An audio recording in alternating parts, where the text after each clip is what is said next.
나는 누구인가? 나는 누구여야 하는가? 나는 무엇으로 사는 사람이어야 하는가? 청년의 때에 목회를 준비하면서 스스로에게 늘상 했던 질문입니다. 교회를 개척하여 담임 목사로 섬기는 35년 동안 이 질문은 계속되었습니다. 나는 누구인가? 나는 누구여야 하는가? 나는 무엇으로 사는 사람이어야 하는가?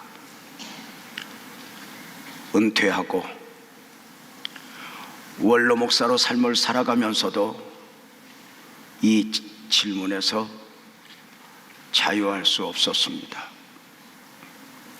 중요한 결정을 내리랍시면 중요한 선택의 여지 앞에서 나는 누구이지?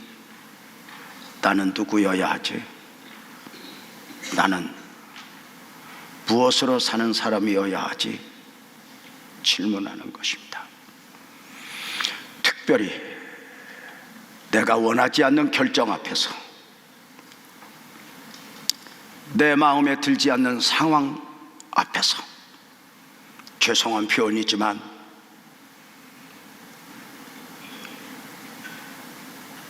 내 마음에 들지 않는 사람 앞에서 또 한 번 질문을 하는 것입니다. 나는 누구인가? 누구여야 하는가?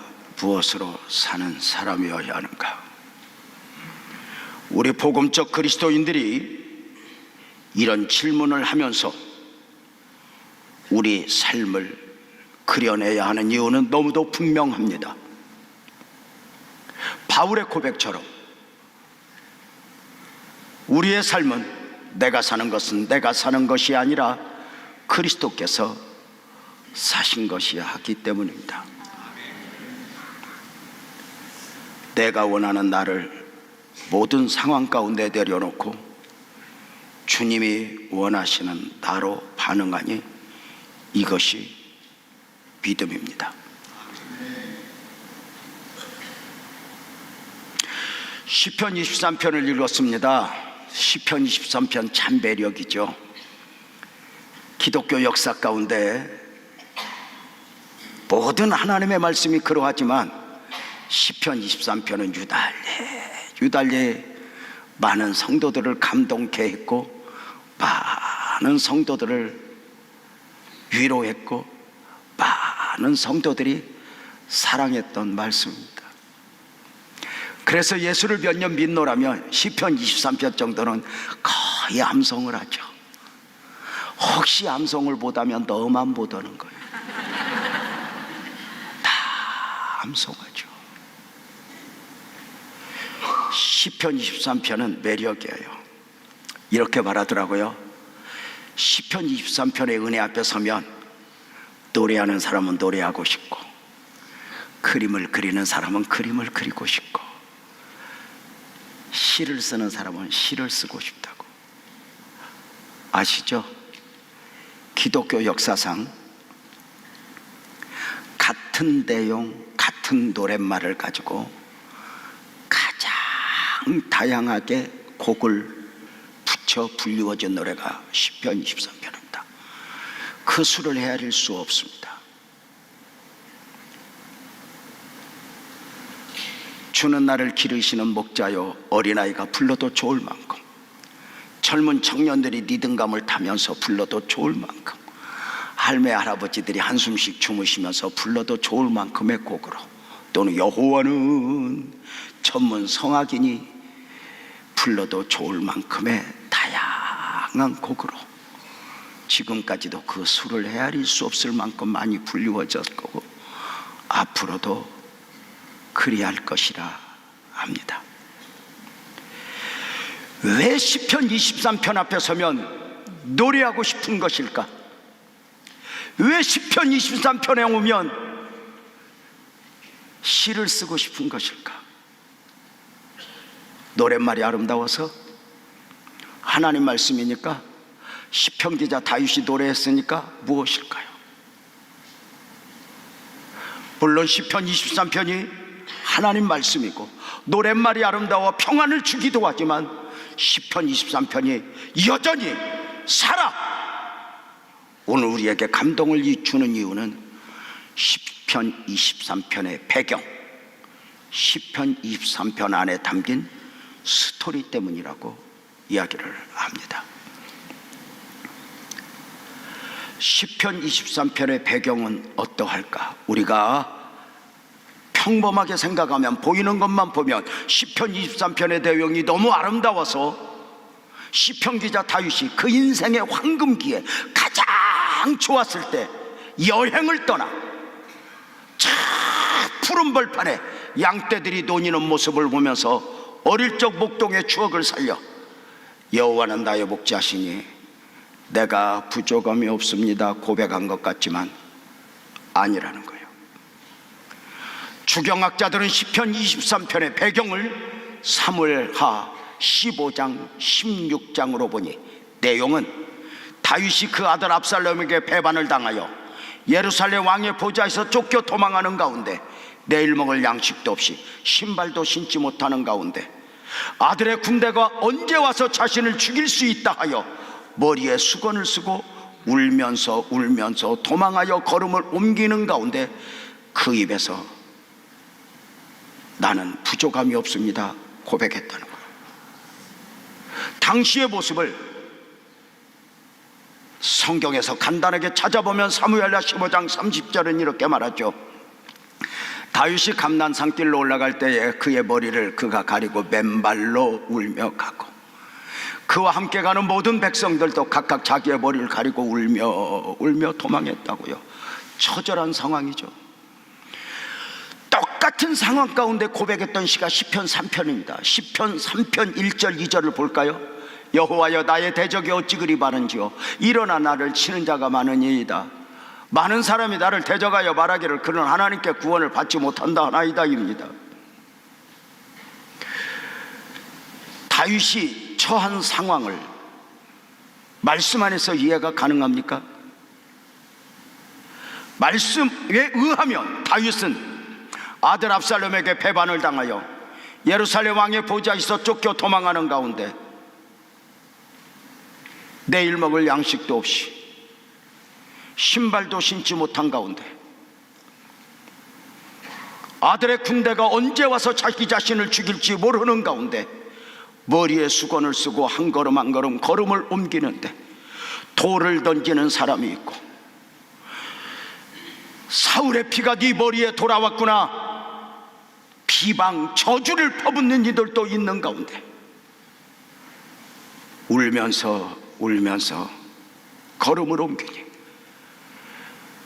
다윗이 한참 대단할 때는 사울은 천천히요 다윗은 만만히요 외쳤던 사람들도 정치의 힘의 중심이 압살롬에게 옮겨가자 다 배반하는 가운데 버림을 당하고 저주를 당하며 울면서 걸음을 옮기는 가운데 고백하니 여호와는 나의 목자시니 내가 부족함이 없으리로다 입니다. 여호와를 목자로 빚는 믿음으로의 고백이니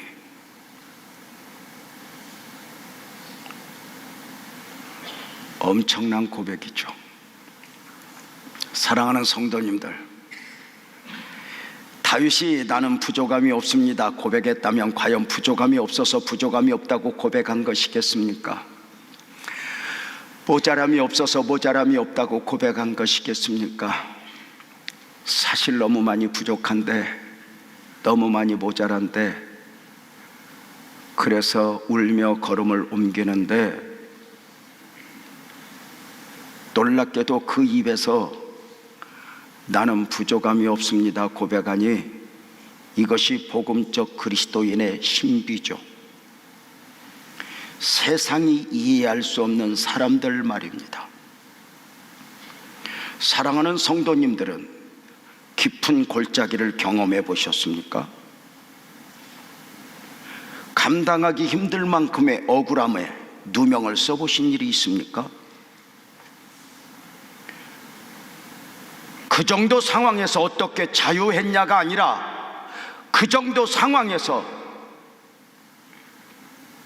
믿음의 고백을, 신앙적 표현을 했다면 어느 정도 해보셨습니까? 하나님의 사람 다니엘은 사자굴 앞에 직면한 가운데 왕의 조서에 어인이 찍힌 것을 알고도 예루살렘을 향하여 창문을 열고 하루 3번씩 그의 하나님께 감사했다고 말하고 있습니다. 사드락과 메삭과 아벳느고는 7배나 뜨겁게 한 풀무 앞에서 크게 외칩니다. 느부갓네살이여, 당신이 우리를 이 풀무에 넣어도 만군의 여호와 하나님이 우리를 구해 주실 것이요, 그리 아니하실지라도 미련 없이 풀무에 던져지겠다고 말입니다. 하박국 선지자의 고백을 하십니까? 비록 무화과나무가 무성치 못하며 감람나무에 소출이 없으며 포도 열매가 없고 우리의 양떼가 없고 외양간에 소가 없을지라도 나는 여호와로 인하여 즐거워하며 기뻐하겠다고 말입니다. 스데반은 돌에 맞아 죽어가면서 돌을 던지는 사람보다는 열린 하늘문을 보게 됩니다. 그 고통 가운데 스데반은 자신을 향하여 돌을 던지는 그 원수들의 용서를 구합니다. 이해할 수 있을까? 욥의 고백을 아십니까?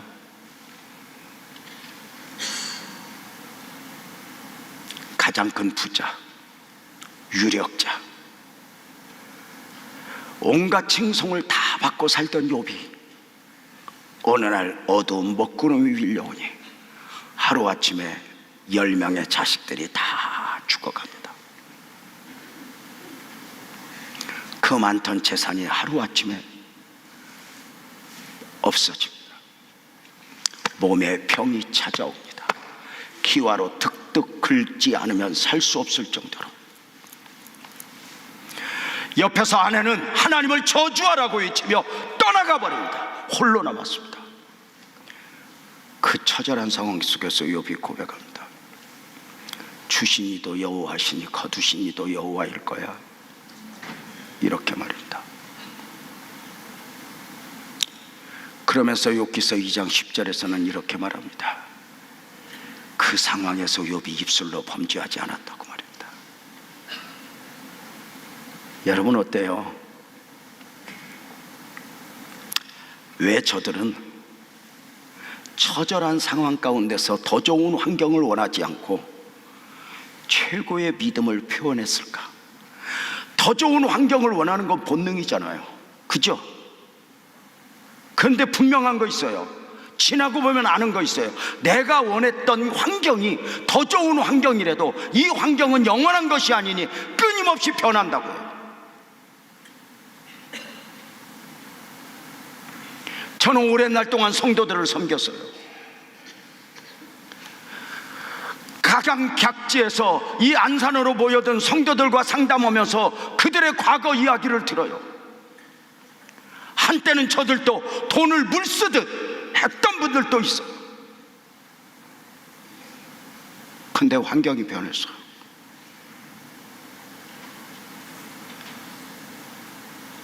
여러분이 원하는 상황은 어디까지입니까? 그것이 해답이라고 여깁니까? 최악의 상황 속에서 왜 믿음을 표현하는 것입니까? 동의하면 크게 아멘 합시다.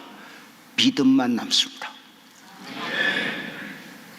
내가 원했던 더 좋은 환경은 지금 변해 있지만 그 처절한 상황 속에서 했던 믿음의 고백들은 지금도 여기 남아 있습니다.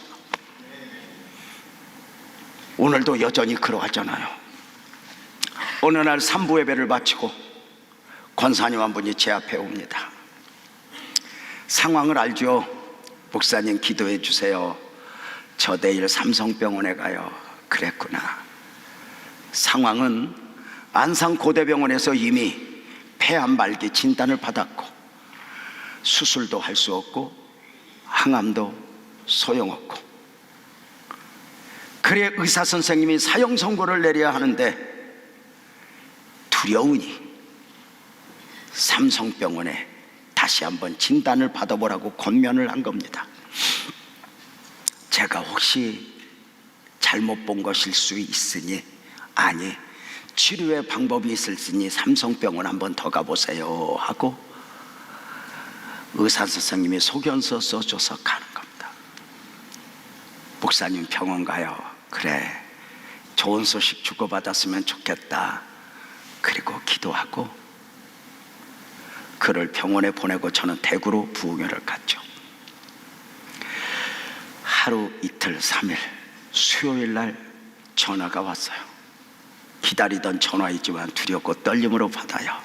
목사님, 여기 삼성병원. 그랬구나, 결과 나왔어? 네. 어떻게? 고대병원 진단 결과와 똑같아. 폐암발기, 수술 못해, 항암 못한대. 길면 8개월, 짧으면 2개월.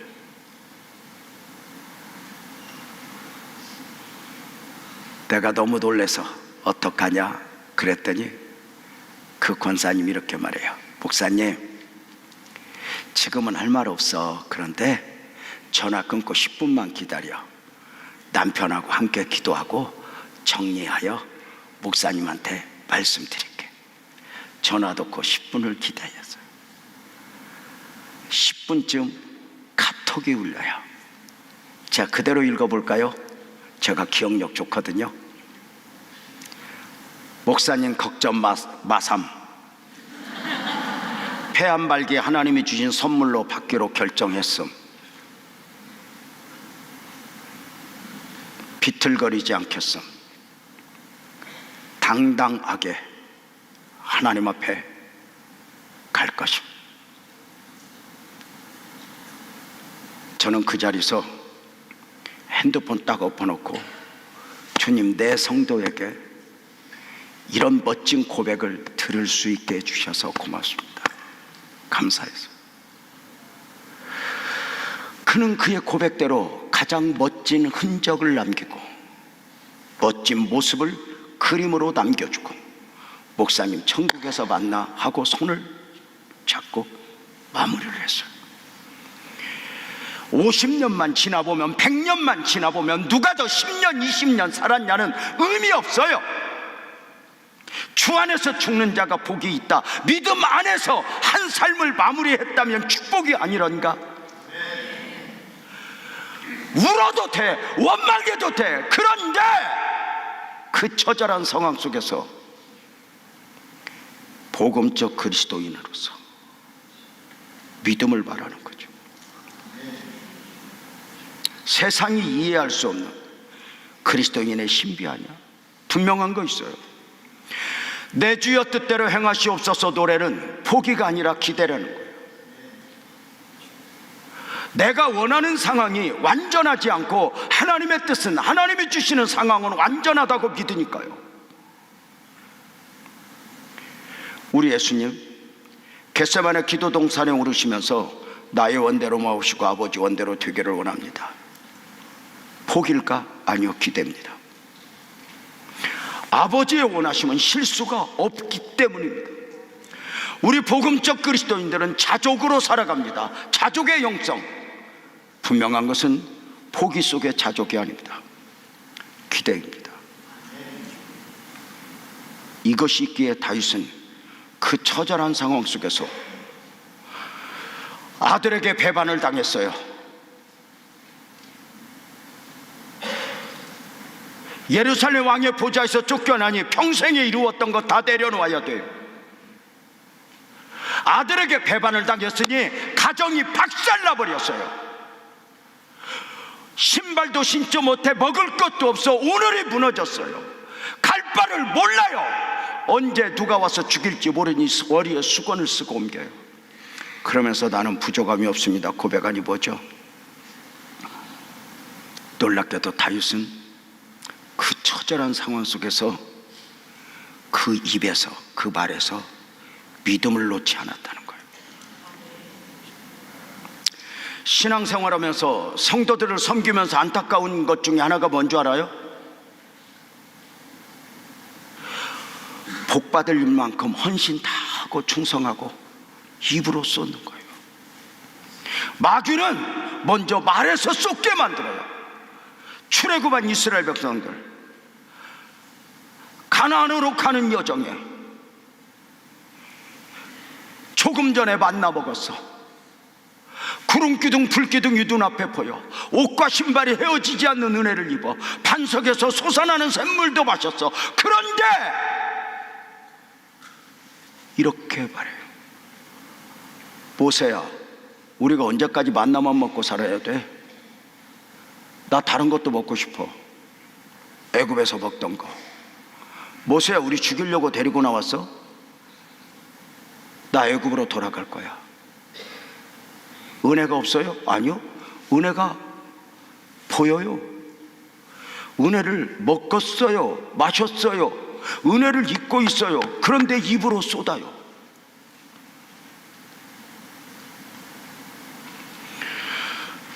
우리가 이 예배도 중요하지만 이해할 수 없는 상황 속에서 나는 그 말에 믿음을 담고 있는가?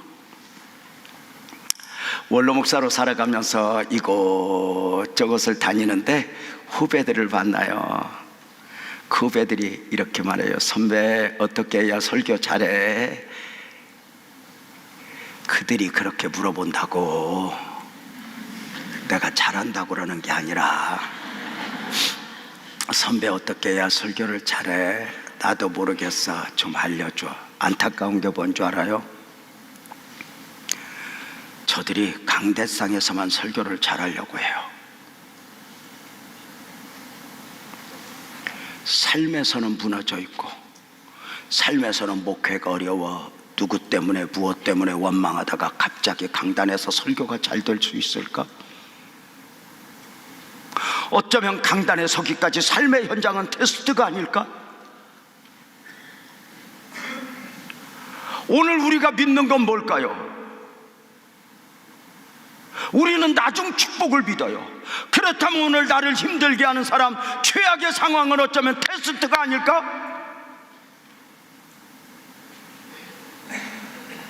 나는 누구보다 믿음이어야 하는 것, 이렇게 정리되어 있는가? 그 다윗이 그 믿음으로 시편 23편 2절에서 이렇게 고백해요. 그가 나를 푸른 풀밭에 누이시며 쉴만한 물가로 인도하신다고요. 시편 23편의 배경과 함께 이 말씀을 이해할 수 있겠습니까? 지금 다윗은 보여지는 부분은 쫓겨나고 있거든요. 왕의 보좌에서 처절한 상황이거든요. 근데 놀랍게도 그 위에 계신 하나님을 믿는 다윗은 이렇게 말해요. 나는 쫓겨가는 게 아니라 하나님의 인도 중에 있어. 이게 은혜 아닐까? 놀랍게도 지금 쫓겨나면서도 하나님의 인도를 믿음으로 말하고 있는, 보여지는 상황에 비해 헐떡거리는 것이 아니라 하나님을 믿는 믿음으로 내 삶에 담긴 사람의 이야기가 아니라 하나님의 스토리, 하나님의 이야기를 담아서 표현하는 것. 36년 전에 하나님의 은혜 가운데 이곳 안산에 교회를 개척하면서 둥지를 들었습니다. 지금은 안산 참 좋습니다. 내가 사는 안산이어서 그런지 몰라도 어디를 가도 안산만한 곳이 없습니다. 정말 서울 끝자락에는 있지만 이 삶의 질이라는 것이 우리가 마음만 바꾸면 이 정도 상황 별로 없을 정도로 사실 안산 매력입니다. 그러나 36년 전에 이 안산의 둥지를 들 때는 상황은 참 열악했습니다. 서울 근교에 모든 공예업소가 다 안산공단으로 왔습니다. 피혁업체를 비롯하여. 그래서 36년 전 처음 와서 몇 년 동안은 해가 넘어갈 럽시면 코를 틀어 박아야 할 정도로 독한 냄새가 진동을 했었습니다. 그래서 잘난 사람들은 이곳 안산의 둥지를 틀지 않았습니다. 그 냄새 속에서도 견딜 만큼의 못난 이들이 다 안산에 왔어요. 그래서 그들을 섬기면서 이제 이야기를 하는 거예요. 안산에 어떻게 왔어 하다 보면은 대부분 대화가 직장 따라왔죠, 부도 나서 왔죠, 힘들어서 왔죠. 그런 이야기들이 참 많아요. 열악해. 5주 가면 안산에 왔겠냐 싶어요. 정말. 그래서 안산 기대하고 왔다가 얼른 도망가는 사람도 많아요. 그래서 우리 교회가 있던 안산시 이동 동사무소에는 여러분 그 메달이 하나 있어요. 대한민국에서 1년 통계 냈는데 전출입 신고가 가장 많은 곳이 이동 동사무소. 왔다가 바로 가는 거야, 그 냄새 때문에. 살만한 곳이 못 됐죠. 사건 사고 손가락 안에 들어갔지. 아픔의 도시. 그래서 여기 와서 오래 살려고 하는 사람 없기에 당시 부르는 노래, 안산에 사네, 안산에도 안산에 살 수밖에 없는 데가 안산이라고. 그러면서 삶을 살기 위해 온 저들에게 어느 날부터인가 말 바꾸는 연습을 시켰어요. 이제 사람 이야기하지 말자, 하나님 이야기하자. 안산에 왜 왔어? 복 주시려고 인도했어. 복 주시려고 인도했어. 하나님이 이곳 안산에 복을 주실 거야. 강남 가야 분당 가야 복이 아니라 이곳 처절한 상황 속에서도 하나님은 복을 만들어내. 광야에 길을 내시고 사막에 물을 흐르게 하신 하나님이니까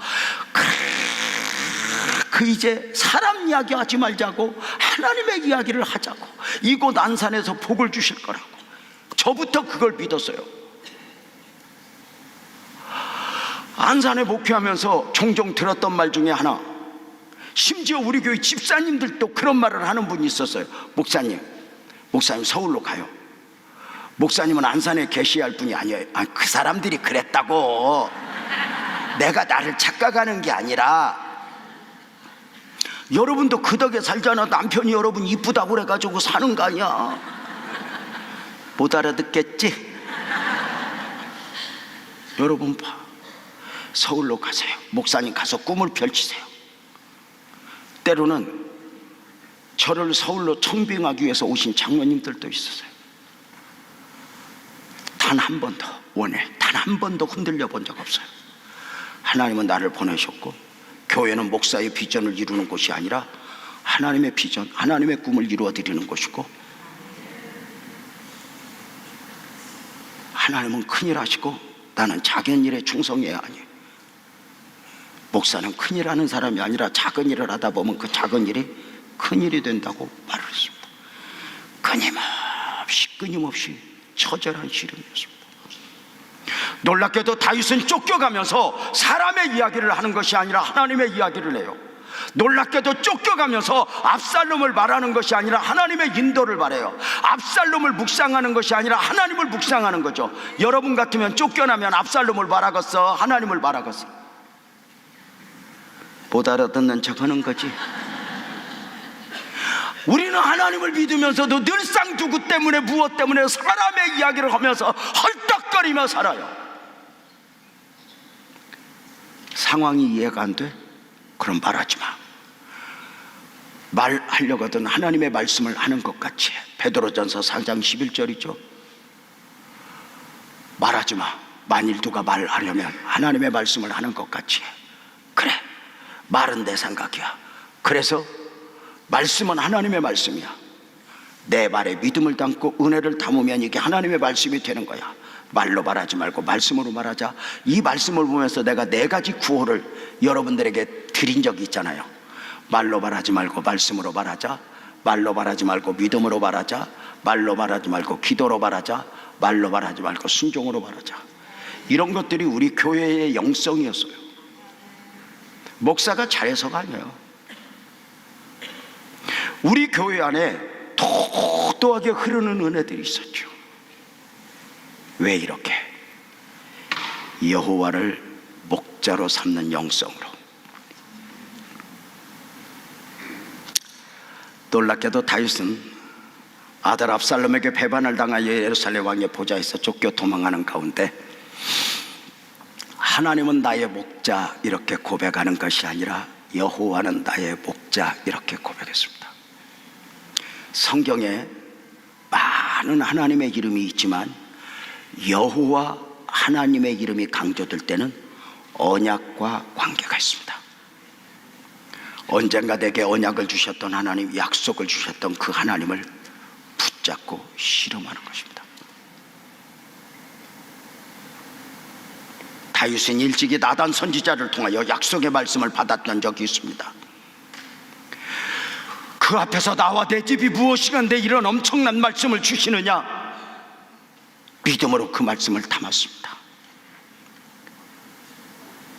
심지어 주의 종의 집에 먼 장래일까지 축복으로 이루어질 말씀을 내게 주셨습니다. 그 말씀을 꼭 붙잡는 것입니다.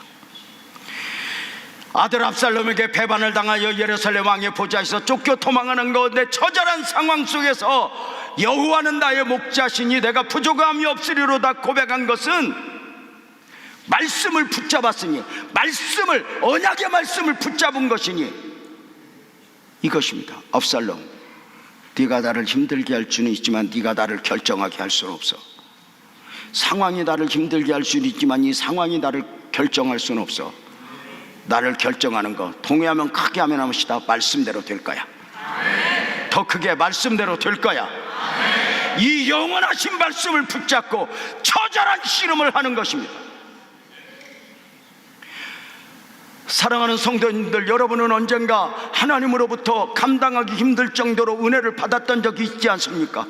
언젠가 약속의 말씀을 받았던 적이 있지 않습니까? 그걸 세상은 이해를 못합니다. 오늘 환경도 받쳐주지 못합니다.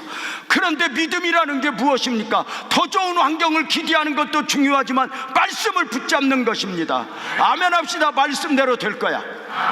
말씀이 나를 축복할 거야. 그래서 모든 상황 속에서 말에서부터 믿음을 놓지 않고 여호와는 나의 목자시니 고백하니, 이 고백은 다윗이 경험한 하나님입니다. 놀랍게도 다윗은 여호와는 우리의 목자라고 말하지 않고 나의 목자라고 말합니다. 내가 경험한 하나님, 내가 만난 하나님.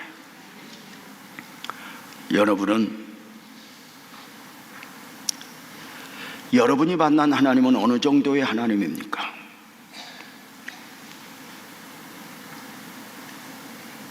지금 오늘의 삶 속에서 광대하신 그 하나님의 만남은 어느 정도입니까? 저는 여전히 빛나교회를 사랑합니다. 우리 교회 이야기만 하면 눈물이 납니다. 왜? 그만큼 거친 광야를 걸었기 때문입니다. 이동성전에 있을 때 한 똑똑이 집사님이 교회가 불만인 것 같습니다. 저를 세워놓고 이렇게 말해요. 목사님, 이렇게 목회를 하면 잘 될 텐데 왜 목사님이 이렇게 하세요? 열받는 거야. 왜? 그 말이 맞으니까.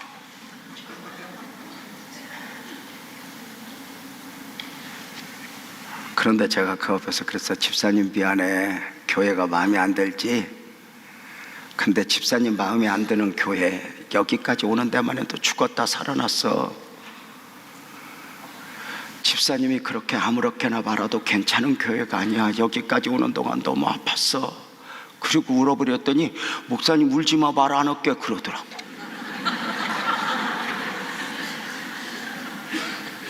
어찌 교회뿐이겠어. 우리 삶이 여기까지 오는데 얼마나 많은 스토리들이 담겼어.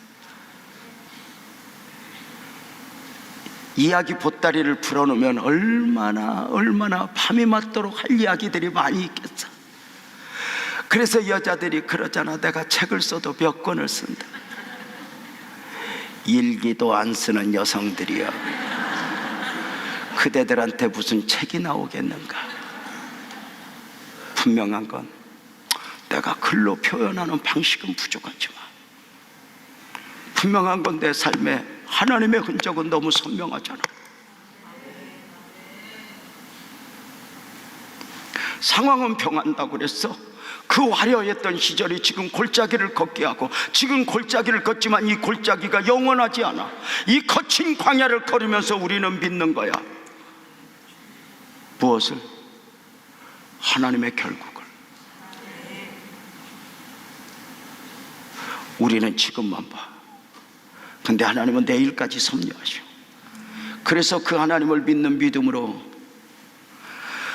그 믿음으로 또 한 번 고백하고 고백하며 달려가는 것이지.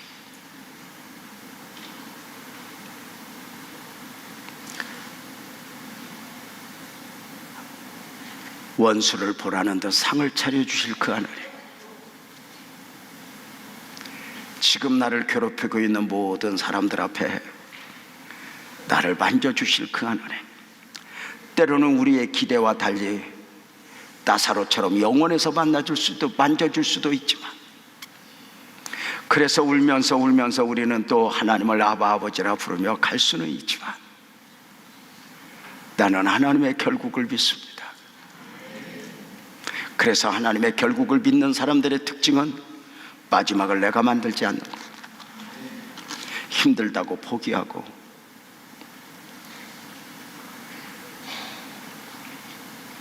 상황이 이렇다고 내려놓고가 아니라 끝까지 하나님을 기대하는 거죠. 다윗은 처절한 상황 속에서 여호와는 나의 목자래,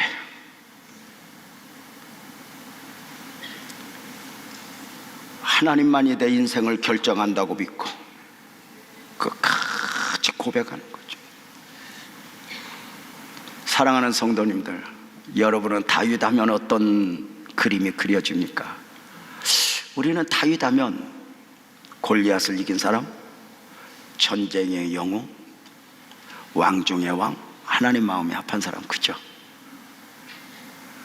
다윗 하면 떠오르는 그림이 있어요. 그렇다면 그 그림과 함께 오늘 이 시편 23편이 주는 의미는 무엇일까요? 다윗이 왕 중의 왕이 되기까지, 천재의 영웅이 되기까지, 하나님 마음에 합한 사람으로 자리매김하기까지 이런 처절한 거친 광야를 걸었다는 거예요.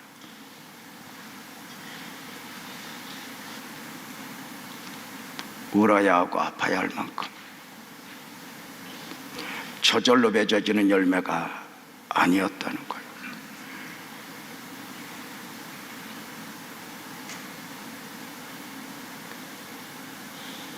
여러분의 빛나교회가 여기까지 오는 동안 얼마나 많은 스토리들이 담겨 있는지 몰라요. 눈물로 쓰지 않고는, 눈물로 표현하지 않고는 할 수 없을 만큼의 아픔들이. 그런데 그때는 홀로였고, 그때는 혼자인 줄 알았는데, 그 거친 광야는 가장 큰 은혜를 입었던 것이, 어느 날부터인가 힘들 때 우리 부부가 늘상 기도하는 바가 있었어요. 더 좋은 환경을 주세요가 아니라, 하나님 이 환경을 이길 만큼 말씀을 주세요였어요. 그리고 그 말씀들은 지금도 우리 부부에게 가장 큰 영적 자산이 되어 있고요. 사람의 위로를 거절하며 끝까지 하나님을 바라보며 그 거친 광야, 모세도 그 광야를 걸었고, 요셉도 그 광야를 걸었고, 예수님도 그 광야를 걸었는데, 광야의 특징, 물 없어, 길 없어, 아무것도 할 것 없고 할 수도 없어. 그런데 그 광야가 축복인 것은 하나님을 향할 때 하나님은 그 광야를 축복하사, 하나님 스스로의 선포대로 광야에 길을 내시는 하나님, 사막에 물이 흐르게 하시는 하나님, 그 하나님을 끝까지 믿고 가는 것 아닐까? 오늘 예배하러 오신 성도님들, 여러분 모두를 축복합니다. 혹시 이해할 수 없을 만큼의 거친 광야를 살아내고 있습니까? 부탁드립니다. 광야를 벗어나기 위해서 몸부림치지 말고 그 광야에서 만날 수 있는 하나님, 광야에서 경험할 수 있는 하나님을 붙잡으십시오. 억울하면 억울함에서 자유하는 걸 목적으로 삼지 말고 억울해야만 만날 수 있는 그 하나님을 만나십시오. 그 하나님을 붙잡으십시오. 그 하나님을 외치십시오. 어느 순간 주님은 너는 혼자가 아니었다, 우리 손을 잡아주실 거 믿으면 아멘. 그 하나님 믿고 우리 찬양하지 않을래요? 우리 모두 자리에서 일어나서 찬양합시다. 그리고 마음껏 한번 기도합시다.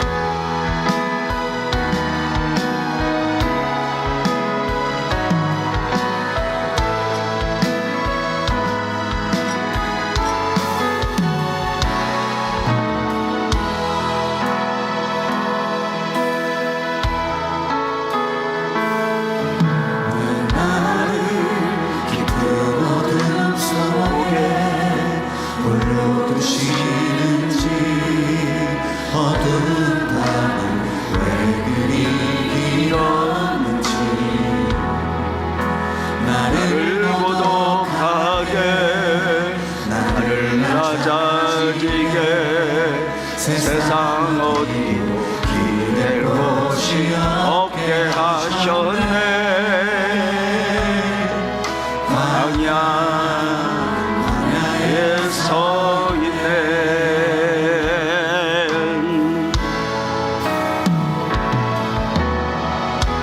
주님만 내 도움이 되시고 주님만 내 빛이 되시는 주님만 내 친구 되시는 광야. 주님 손 놓고는 단 하루도 살 수 없는 곳 광야. 광야에 서 있네.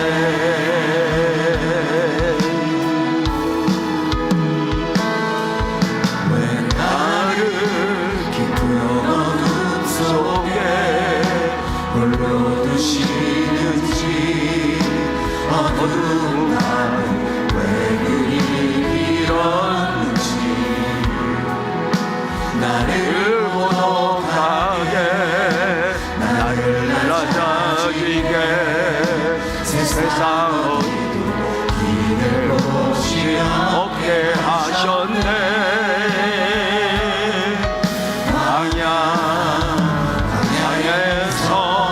우리 크게 외쳐봅시다.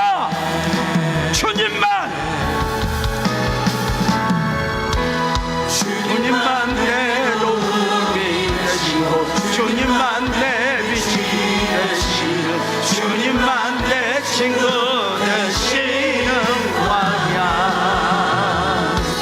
주님 손 놓고는 단 하루도 살 수 없는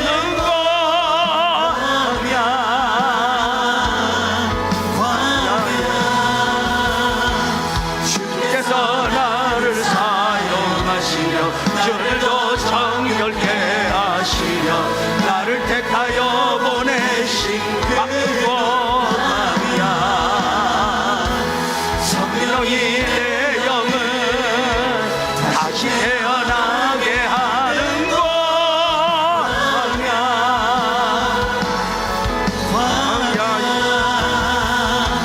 주님만 내 도움이 되시고 주님만 내 주님만 내 친구 되시는 광야. 아멘이죠? 외쳐요. 주님 손 놓고는 단 하루도 살 수 없는 광야.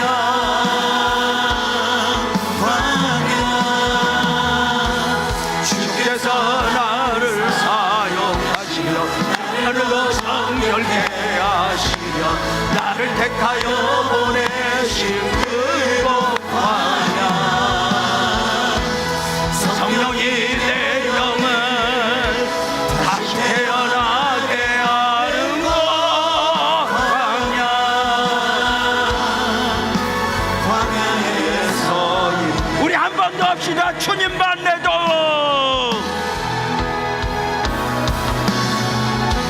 주님만 내 도움이 되시고 우리 두 손 바짝 들고 우리 하나님 앞에 찬양하며 기도 한번 합시다.